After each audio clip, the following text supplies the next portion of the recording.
एक समय की बात है। मध्य देश में एक अत्यंत शोभायमान नगरी थी। उस नगरी में एक गरीब बनिया रहता था। उस बनिया की एक पत्नी और 3 पुत्र थे।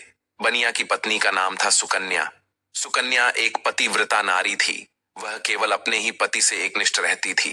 वह गृह कार्य में दक्ष तथा परिवार का अच्छे से ख्याल रखती थी।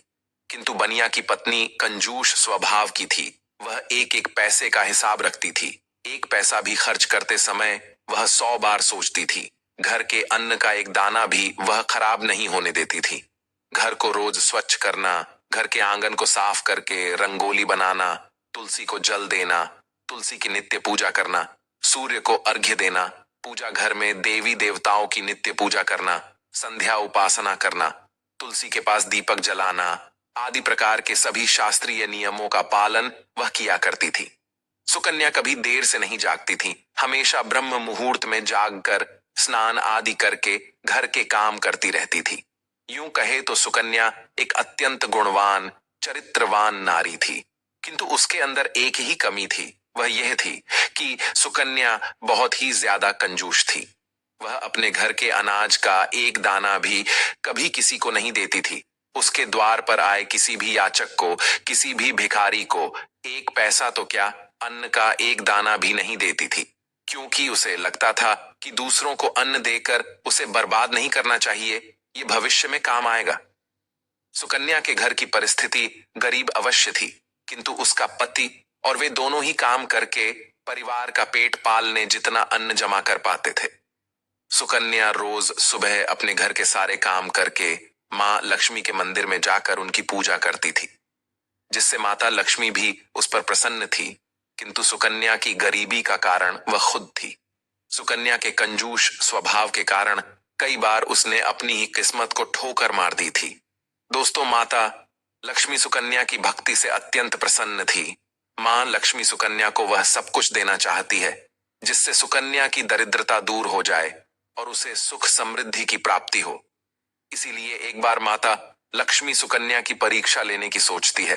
दोस्तों, सुकन्या का घर ऐसा था जहां पर ना कोई पशु आता था और ना ही कोई पक्षी, क्योंकि उसके घर पर पक्षियों को अन्न का एक कण भी नहीं मिलता था और ना ही पीने को पानी। सुकन्या के द्वार पर ना कुत्ते आते थे और ना ही कोई गाय आती थी, क्योंकि सभी जानते हैं कि सुकन्या किसी को भी अन्न का एक कण भी नहीं देती है। फिर एक दिन एक चिड़िया सुकन्या के घर पर आती है और चारों ओर घूमने लगती है। सुकन्या के घर पर उसे कहीं पर भी अन्न का एक कण भी दिखाई नहीं देता है। वह चिड़िया सोचती है, अजीब बात है, इस घर पर ना अन्न का दाना है और ना ही पक्षियों को पीने के लिए पानी है। लगता है इस घर में रहने वाले लोग बहुत दरिद्री हैं। वह चिड़िया दूसरे दिन भी उस घर पर आती है, लेकिन उसे कोई दिखाई नहीं देता है और ना ही अन्न का दाना भी दिखाई पड़ता है, जिससे वह चिड़िया बहुत दुखी हो जाती है। फिर चिड़िया सोचने लगती है, आज मैं इस घर में रहने वाली स्त्री से बात अवश्य करूंगी। फिर चिड़िया सुकन्या के घर के सामने बैठ जाती है।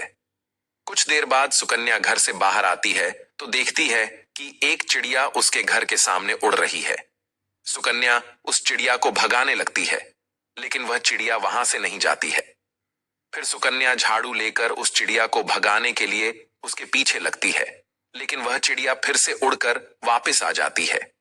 कुछ देर तक चिड़िया को भगाने की कोशिश करने पर सुकन्या थक जाती है और वहीं पर आंगन में बैठ जाती है और कहने लगती है, हम कितनी मेहनत करके अन्न जमा करते हैं और ये पशु पक्षी चले आते हैं उसे बर्बाद करने के लिए। फिर सुकन्या उस चिड़िया की तरफ देखते हुए उस चिड़िया से कहने लगती है, हे चिड़िया, तू चुपचाप यहां से चली जा, मैं तुझे एक दाना भी नहीं डालने वाली हूं। फिर वह चिड़िया कहती है, हे देवी, मैं बहुत दूर से उड़कर तुम्हारे घर पर आई हूं, कृपया मुझे कुछ खाने के लिए दे दो तो बड़े उपकार होंगे। चिड़िया की बात सुनकर सुकन्या बोलती है, अरे चिड़िया, तू मुझे माफ कर, मैं तुझे अन्न का एक दाना भी नहीं दे सकती। मेरे घर में तुझे देने के लिए कुछ भी नहीं है। हम ही रोज भूखे सोते हैं तो दूसरों को क्या खिलाएंगे। इस प्रकार से सुकन्या उस चिड़िया से झूठ बोलती है। फिर वह चिड़िया कहने लगती है, हे देवी, आप तो बड़ी कंजूस हो, घर पर अनाज होकर भी झूठ बोल रही हो। जाओ, अब से मैं तुम्हारे घर पर कभी नहीं आऊंगी। ऐसा कहकर वह चिड़िया वहां से चली जाती है। फिर दूसरे दिन उस सुकन्या के घर पर एक मोर आता है। और अन्न की तलाश में इधर उधर घूमने लगता है, लेकिन उसे अन्न का एक दाना भी नहीं मिलता। उस मोर को देखकर सुकन्या हाथ में डंडा लेकर उसे भगाने लगती है ताकि वह उसके पेड़ पौधों को ना खाए। फिर वह मोर बोलने लगता है, हे देवी, ये आप क्या कर रही हो? मुझे क्यों मार रही हो? सुकन्या उस मोर से कहती है, हे मोर, तू जल्दी भाग यहां से। तू भी आ गया मुफ्त का खाने के लिए। यहां तेरे लिए कुछ भी नहीं है। कहीं और जाकर अपना पेट भर। हमारे घर में अन्न का एक दाना भी नहीं है। इस प्रकार से सुकन्या मोर को भी झूठ बोलती है। फिर वह मोर कहता है, हे देवी, आप झूठ बोल रही हो। आपके घर में अनाज होकर भी आप थोड़ा सा अनाज मुझ भूखे प्राणी को नहीं दे रही हो। इससे आपको पाप लगेगा। सुकन्या कहती है, वाह रे मोर, तू तो बड़ा चालाक है। मुझे कैसे पाप लगेगा? मेरी मेहनत का अन्न मैं दूसरों को मुफ्त में क्यों बांटूं? मेरे बच्चे तो भूखे ही मर जाएंगे अगर मैं दूसरों को अनाज बांटती फिरूं तो। इसीलिए तू निकल यहां से। फिर मोर कहता है, हे देवी, तुम इतनी निर्दयी और निष्ठुर हो। अब से मैं तुम्हारे घर पर कभी नहीं आऊंगा। उसके बाद वह मोर एक पंख सुकन्या के घर के सामने गिराता है और उस स्थान से दुखी होकर चला जाता है। सुकन्या उस मोर के पंख को उठाकर बाहर फेंक देती है। उसके बाद एक गाय सुकन्या के द्वार पर आती है तो सुकन्या भी उसे डंडा दिखाकर भगाने लगती है। गौ माता कहती है, हे देवी, मैं कई दिनों से भूखी हूं, कुछ खाने को दो। लेकिन सुकन्या एक रोटी भी गाय को नहीं देती है। इस प्रकार से कुत्ता, बिल्ली, उल्लू, कौवा आदि पशु पक्षी उसके घर पर आते हैं और सुकन्या एक भी पशु पक्षी को अन्न नहीं देती है और सभी को भगा देती है। वे सभी पशु पक्षी निराश और उदास होकर भूखे प्यासे ही लौट जाते हैं और फिर दोबारा सुकन्या के द्वार पर नहीं आएंगे ऐसा कहकर चले जाते हैं। फिर एक दिन रात के समय एक चमगादड़ सुकन्या के घर की छत के एक कोने में आकर लटकने लगता है, जिस पर सुकन्या ध्यान भी नहीं देती है। वह चमगादड़ न कुछ मांगता है और न कुछ बोलता है, चुपचाप लटकता रहता है। फिर दूसरे दिन अचानक राजा के सिपाही सुकन्या के घर पर आते हैं और उसके पति को चोरी के इल्जाम में पकड़ के ले जाते हैं, जिससे सुकन्या बहुत दुखी हो जाती है और रोने लगती है। फिर सुकन्या माँ लक्ष्मी के मंदिर में जाती है और माँ के सामने बैठकर रोते हुए कहने लगती है, हे माता लक्ष्मी, मैंने ऐसा कौन सा पाप किया है जो मुझे ये दिन देखना पड़ा? मेरे पति निर्दोष है, लेकिन फिर भी उन्हें चोर समझकर राजा के सिपाही उठाकर लेकर गए हैं। हे माँ, मेरी रक्षा करो। तब देवी लक्ष्मी उसके सामने प्रकट हो जाती है और कहती है, हे पुत्री, शोक मत करो। यह सब कुछ तुम्हारे ही कर्मों का फल है। मैंने तुम्हारी दरिद्रता दूर करने के लिए तुम्हारे घर पर पशु पक्षियों को भेजा था, किंतु तुमने उन्हें अपमानित करके घर से निकाल दिया। अन्न का एक दाना भी उन्हें नहीं डाला। इसी कारण से वे सभी पशु पक्षी निराश और दुखी होकर लौट गए। हे पुत्री, सबसे पहले तुम्हारे घर पर चिड़िया आई थी।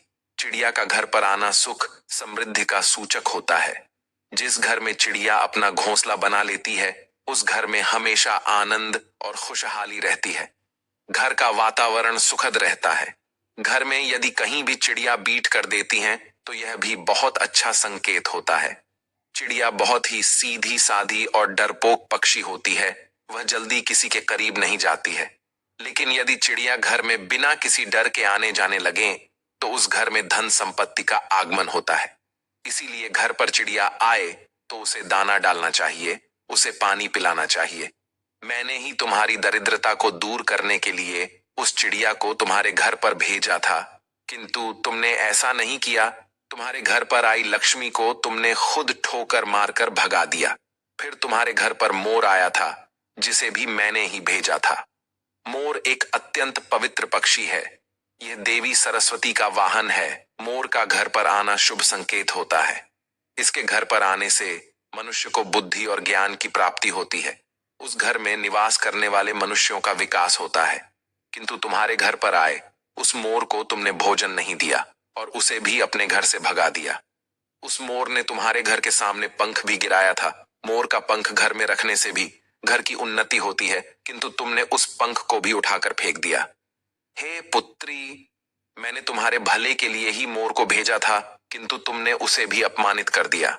मां लक्ष्मी कहती है, हे पुत्री, फिर मैंने तुम्हारे घर पर साक्षात कामधेनु गाय को भेजा था। जो तुम्हारी सभी मनोकामनाओं को पूर्ण करने के लिए ही आई थी। किंतु तूने उसे भी अपमानित करके बिना रोटी खिलाए ही घर से भगा दिया। तुमने अपने घर पर आई हुई साक्षात देवी कामधेनु को ही निकाल दिया। उसके बाद मैंने तुम्हारे घर पर कौवा भी भेजा था। हे पुत्री, कौवा जिस घर का पानी पीता है उस घर पर कभी विपत्ति नहीं आती, कभी संकट नहीं आते। किंतु तुमने कौवे को भी जल का पान नहीं कराया, उसे भी अपमानित करके भगा दिया। मां लक्ष्मी कहती हैं, हे पुत्री, इतना ही नहीं, मैंने मेरे वाहन उल्लू को भी तुम्हारे घर पर भेजा था। तुमने उसे भी अपने घर से निकाल दिया। वह उल्लू तुम्हारी दरिद्रता को दूर करने के लिए ही आया था, किंतु तुम्हारी कंजूसी के कारण वह भी उदास होकर लौट गया। फिर तुम्हारे घर पर कबूतर आया था। कबूतर पति पत्नी के संबंध मजबूत बनाता है। जिस घर पर कबूतर आता है उस घर में रहने वाले पति पत्नी को कभी वियोग का सामना नहीं करना पड़ता है। किंतु तुमने उस कबूतर को भी अपमानित करके भगा दिया, जिस कारण से तुम्हारा तुम्हारे पति से वियोग हो गया है। हे पुत्री, तुमने तुम्हारे घर पर आए हुए सभी पशु पक्षियों को अपमानित करके घर से निकाल दिया। ये सभी शुभ पक्षी हैं। इन पक्षियों का घर पर आना बहुत शुभ होता है। जिस स्थान पर भी ये पक्षी आते हैं, घोंसला बनाते हैं, उस घर की कभी अधोगति नहीं होती है, उस घर का विकास होता है। जब चिड़िया घर पर आती है तो धन संपत्ति में वृद्धि होती है। घर में चिड़िया घोंसला बनाती है तो उस घर में मेरा स्थायी वास रहता है। उस घर में सदैव ही धन का आगमन होता रहता है। जिस घर के मुख्य द्वार पर रोज गाय आती है और जो स्त्री रोज गाय को पहली रोटी खिलाती है, तो उस घर में कभी अन्न धान्य की कमी नहीं होती है। गाय को रोटी खिलाने वाली स्त्री की सभी मनोकामनाएं पूर्ण होती हैं। जिस घर पर कौवा आकर बैठता है और जलपान करता है तो उस घर पर कभी विपत्ति नहीं आती है। उस घर में रहने वाले लोगों पर कभी झूठे आरोप नहीं लगते हैं। उल्लू तो मेरा ही वाहन है, उसके घर पर आने से धन का आगमन होता है। हे पुत्री, ये सभी शुभ पशु एवं पक्षी है। इन्हें कभी धुतकारना नहीं चाहिए, इन्हें अन्न और जल देना चाहिए। किंतु तुमने ऐसा नहीं किया। लेकिन जब तुम्हारे घर पर चमगादड़ आकर बैठ गया तो तुमने उसे घर से नहीं भगाया। चमगादड़ का घर में होना अशुभ होता है। यह पक्षी भूत प्रेतों की तरह उलटा लटकता है। जिस घर में चमगादड़ आकर बैठता है उस घर पर विपत्ति और संकट आते हैं, धन की हानि होती है। इसी कारण से ही तुम्हारे पति को चोरी के झूठे आरोप में राजा के सिपाही लेकर गए हैं। मां लक्ष्मी कहने लगती है, हे पुत्री, मैंने कई बार तुम्हारी सहायता करने की कोशिश की। मैंने कई बार तुम्हारे घर में प्रवेश करने का प्रयत्न किया, किंतु तुमने हर बार मुझे घर से निकाल दिया। इसी कारण से तुम्हारे ऊपर विपत्ति आई है। मां लक्ष्मी की बात सुनकर सुकन्या को अपनी भूल समझ में आती है और वह मां लक्ष्मी से क्षमा मांगने लगती है और कहती है, हे मां लक्ष्मी, मुझसे बड़ी भूल हुई। अब से मैं द्वार पर आए कभी किसी प्राणी का अपमान नहीं करूंगी। फिर मां लक्ष्मी अंतर ध्यान हो जाती है और सुकन्या लौटकर अपने घर पर चली आती है। घर पर आते ही सुकन्या सबसे पहले उस चमगादड़ को घर से निकाल देती है और अपने घर के आंगन में पशु पक्षियों के लिए जल और दाना रख देती है।